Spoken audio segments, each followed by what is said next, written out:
Good morning class, welcome to IIM International Public School. Class, today we are going to discuss the next topic, that is political executive. Class, working of institutions हमारा chapter है और इस chapter के काफी important topic हमने already cover कर लिए हैं। लास्ट 2-3 टॉपिक्स बच रहे हैं जिसमें आज का जो टॉपिक हमारा पॉलिटिकल एग्जीक्यूटिव है, ये बहुत ही इंपॉर्टेंट है। इंपॉर्टेंट इस वजह से है क्योंकि इसको समझने के बाद काफी कुछ बेसिक स्ट्रक्चर जो गवर्नमेंट के काम करने का होता है, जो तरीका होता है, उसको आप समझ पाएंगे। देखिए, सबसे पहले यहाँ पर मैंने हाईलाइट किया हुआ है एग्जीक्यूटिव शब्द को। तो एग्जीक्यूटिव वर्ड को सबसे पहले समझते हैं, व्हाट इज एग्जीक्यूटिव। तो देखिए यहाँ पे डेफिनेशन मैंने लिखी है, at different levels of any government. ठीक है, एनी गवर्नमेंट का मतलब स्टेट लेवल हो, सेंटर लेवल हो, उससे फर्क नहीं पड़ता। तो at different levels of any government those functionaries who collectively take decisions. देखिए यहाँ पे ये सब सेंटेंस बहुत इंपॉर्टेंट है बिकॉज आपको पता है in democracy no one can exercise absolute power. कोई भी एब्सोल्यूट पावर या सुप्रीम पावर अकेले एक्सरसाइज नहीं कर सकता, अकेले उसको एंजॉय नहीं कर सकता। तो डेमोक्रेसी में इंपॉर्टेंट क्या होता है कि कलेक्टिव डिसीजंस लिए जाते हैं। तो कलेक्टिव डिसीजन लिए जाते हैं but do not exercise supreme power on behalf of the people. ये देखिए यहाँ पे लिखा है। तो उसे हम क्या कहते हैं, एग्जीक्यूटिव। यानी एक मैकेनिज्म होता है, ग्रुप ऑफ पीपल होता है, सेट ऑफ पीपल्स होता है जो मिलकर के डिसाइड करते हैं। अब देखिए, डिसाइड करते हैं या कर सकते हैं किसी डिसीजन को एग्जीक्यूट करते हैं। किसी डिसीजन को क्या करते हैं, एग्जीक्यूट करते हैं। एक एग्जांपल के जरिए समझते हैं। ऑफिस मेमोरेंडम का एग्जांपल इस पूरे चैप्टर में हम लेकर के चल रहे हैं। मैं जरा आपसे प्रीवियस क्लास की कुछ बात पूछना चाहता हूं। ये बताइए कि इस ऑफिस मेमोरेंडम पे साइन किसने किया था, अगर आपको याद हो तो मैं आपको रिवाइज करा देता हूं। इसमें जो साइन किया था वो किया था जूनियर सेक्रेटरी ने। ठीक है, जूनियर सेक्रेटरी के द्वारा इस पे साइन किया गया था। ठीक है, अब जिस जूनियर सेक्रेटरी ने इसमें साइन किया था, क्या उसने ये डिसीजन लिया था? क्या उसने ये डिसीजन लिया था?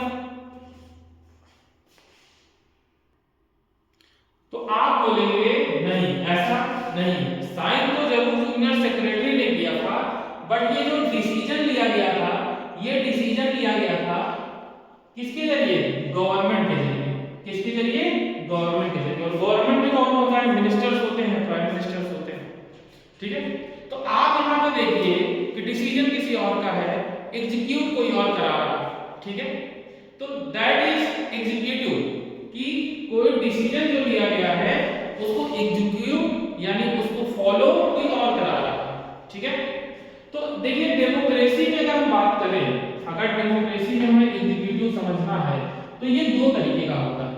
ठीक है ना, अब ये दोनों ही गवर्नमेंट हो चाहे यहाँ पे जूनियर सेक्रेटरी हो, ये दोनों ही एग्जीक्यूटिव के पार्ट्स हैं। ठीक है, क्योंकि एक डिसीजन ले रहा है, दूसरा उसको फुलफिल कर रहा है, फॉलो कर रहा है। तो डेमोक्रेसी में क्या होता है कि जो एग्जीक्यूटिव है उसके दो टाइप्स हमने यहाँ पे बना रखे हैं, 2 टाइप्स में डिवाइड कर रखा है। The first one is political executive. अब पॉलिटिकल एग्जीक्यूटिव क्या होगा? It is elected by the people for specific period. Political executive में क्या होता है कि ये इलेक्ट होते हैं, इनके लिए इलेक्शन होता है, ये इलेक्ट किए जाते हैं for a specific period.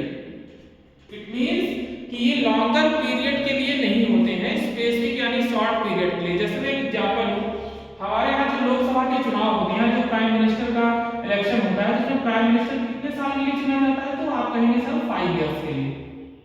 5 years के बाद अगर आप देखते हैं कि फिर से इलेक्शन होता है, जैसे अभी हाल ही में इलेक्शन हुआ था 2024 में प्राइम मिनिस्टर का, इलेक्शन प्राइम मिनिस्टर का नहीं, लोकसभा का हुआ था। अब आप देखेंगे कि आफ्टर 5 इयर्स 2029 में फिर से आपको ये लोकसभा के इलेक्शन देखने को मिलेंगे। कई बार टर्म पूरा होने से पहले भी इलेक्शन हो जाते हैं, अगर गवर्नमेंट स्टेबल ना हो तो वो अलग बात है। बट जब आप वोट डाल के आते हैं तो जो आप रिप्रेजेंटेटिव चुनते हैं तो कितने साल के लिए चुनते हैं उनको? 5 इयर्स के लिए चुनते हैं। तो स्पेसिफिक पीरियड के लिए आपने यहाँ पे इलेक्ट किया रिप्रेजेंटेटिव, अपने रिप्रेजेंटेटिव्स को कि ये जाकर के हमारे तरफ से रूल करेंगे, दैट इज पॉलिटिकल एग्जीक्यूटिव। ये क्या है? Political executive. देखिए एग्जांपल में मैंने यहाँ लिख दिया है पॉलिटिकल लीडर्स। तो जो पॉलिटिकल लीडर्स हैं वो किसका एग्जांपल है? पॉलिटिकल एग्जीक्यूटिव का। अब देखिए दूसरा सेकंड कैटेगरी यहाँ पे क्या है? परमानेंट एग्जीक्यूटिव का। अब परमानेंट एग्जीक्यूटिव में कौन है? People are appointed on a long term basis. यहाँ पर क्या है? यहाँ भी स्पेसिफिक पीरियड के लिए इलेक्ट हुआ था, बट यहाँ पे एक शब्द देखिएगा अपॉइंटेड।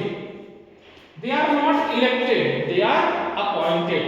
तो परमानेंट एग्जीक्यूटिव और पॉलिटिकल एग्जीक्यूटिव में एक मेन डिफरेंस तो ये होता है क्या कि पॉलिटिकल एग्जीक्यूटिव में लोग इलेक्ट होते हैं, जबकि परमानेंट एग्जीक्यूटिव में लोग अपॉइंट होते हैं।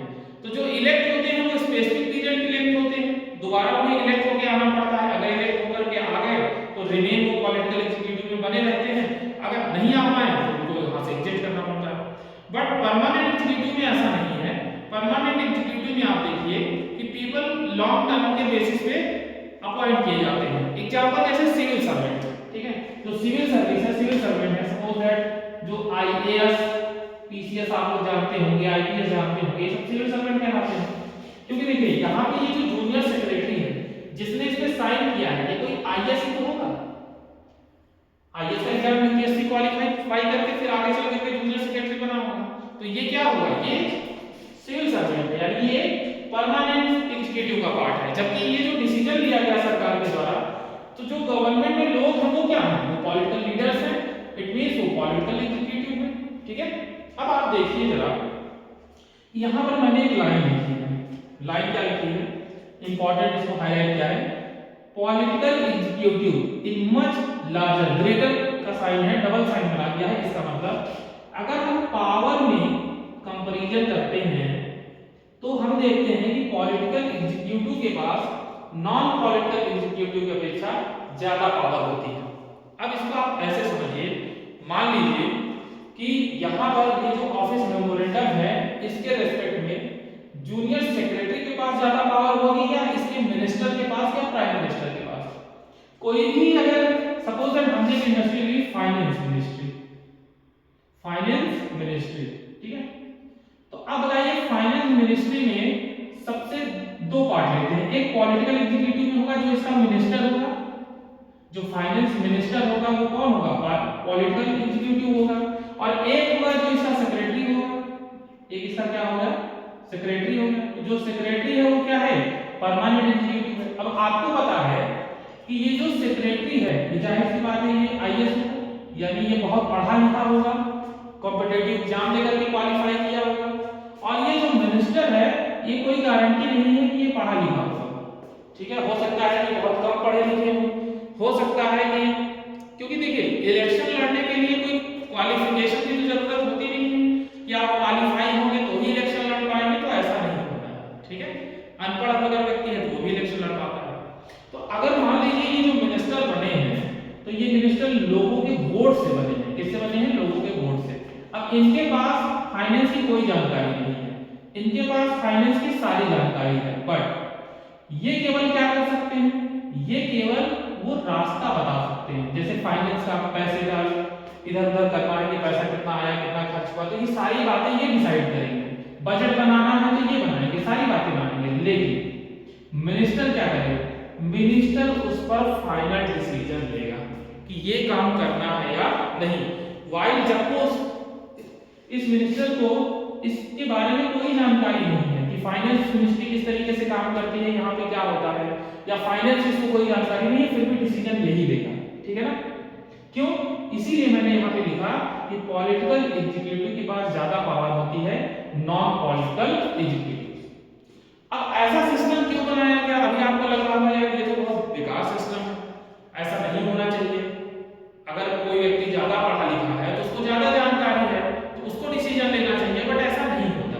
ठीक है, जो एक्सपर्ट्स होते हैं, सपोज दैट इनको ज्यादा जानकारी है, इसका मतलब ये एक्सपर्ट्स हैं, तो एक्सपर्ट्स क्या करते हैं? एक्सपर्ट्स फ्रेमवर्क बनाते हैं। ठीक है, एक्सपर्ट्स क्या करते हैं? एक्सपर्ट्स फ्रेमवर्क बनाते हैं, रास्ता बनाते हैं कि इस रास्ते पे चल करके हम यहाँ पहुंच सकते हैं, इस रास्ते पे चल करके हम यहाँ पहुंच सकते हैं। लेकिन जो मिनिस्टर होता है उसका काम है कि एक वाइड रेंज ऑफ व्यू, मतलब वो सारे रास्तों को देखेगा, समझेगा, जितने एक्सपर्ट्स हैं उनसे बात करेगा, तो वो उसको बताएंगे, देखिए सर यहाँ से चलेंगे तो यहाँ पहुंचेंगे, यहाँ से चलेंगे यहाँ पहुंचेंगे, यहाँ से चलेंगे यहाँ पहुंचेंगे, मतलब सारे रास्ते बताएगा। अब मिनिस्टर उसमें डिसीजन लेगा कि कौन सा रास्ता हमें तय करना है, यानी देश की इकोनॉमी को अगर आगे बढ़ाना है तो फाइनेंस मिनिस्ट्री को या बजट बनाते समय कौन सा रास्ता अपनाना है, तो फाइनल डिसीजन किसके द्वारा लिया जाएगा, वो मिनिस्टर के द्वारा लिया जाएगा। ठीक है, अब आपका जो होमवर्क है वो ये है कि इस पूरे ही जितनी भी चीजें यहाँ व्हाइट बोर्ड पे लिखी हैं आपको अपने नोट्स में लिखनी है।